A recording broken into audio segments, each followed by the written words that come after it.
பைக்கோட விலை. நைட்டு வேலைக்கு போயிட்டு விடியகாலம் வந்திருக்கான்.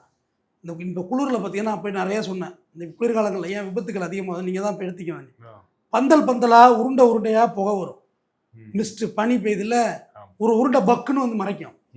மறைக்கக்குள்ள நல்ல லைட்டிங்கெல்லாம் போட்டு பாதுகாப்பாக இருந்தால் உண்டு. ஒரு பந்தல் உருண்டை வந்திருக்கு. பார்த்தா லெஃப்ட்டில் ஒரு லாரி நிப்பாட்டிட்டு போயிருக்கான். அடி பூந்தமல்லி பைபாஸில் அடித்து சம்பவ இடத்துல கொலை போதும் நின்றுட்டு இருக்கிற ஆங்கிளில் எல்லாம் டாப்பு இப்போலாம் எகிரிட்டு. ஸோ அப்போ இவர் நின்ன லாரியில் போய் அடிச்சிட்டாரு. நின்ன லாரியில் அடித்து சம்பவ இடத்துல போயிடுது.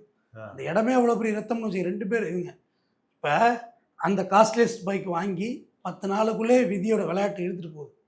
நான் வீட்டில் சண்டை போட்டானே பயலுக்கு 10 நாள் பட்டி கிடந்தாலும் சரி பைக் வாங்கி கொடுக்காதீங்க.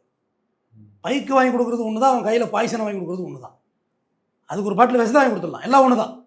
கண்ணெதிரே நல்லா சாப்பிட்டு செத்து போடாமோனே ரோட்டில் செத்து ஒன்று என்னால் அள்ள முடியாது, கூட்டி வாரி பாலித்தீன் பேப்பர் அள்ள முடியாது. கண்டிப்பாக பைக்கு வாங்கி கொடுக்காதீர்கள். அவன் என்ன தான் பண்ணான்? இப்போ என்ன வித்த காமிக்க ஆரம்பிச்சிட்டான் பயலுக்கு. டவுன் பேமெண்ட்டை மட்டும் கட்டு, இஎம்ஐ நான் கட்டுறேங்கிறான். இஎம்ஐ ஈனா இழிச்சா எம்ஐ தானே போட்டு விட்டுறாங்களா? இவன் என்ன செய்யலாம்? ரேபிட்டை ஓட்டிக்கிறது.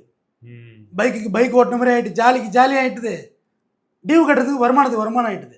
பெற்றோர்களும் அவனே உழைச்சி அவன் தானே கட்டிக்கிறான், நம்ம என்னத்தை கேட்க அப்படின்றாங்க. கிடையாது, கேட்கணும்.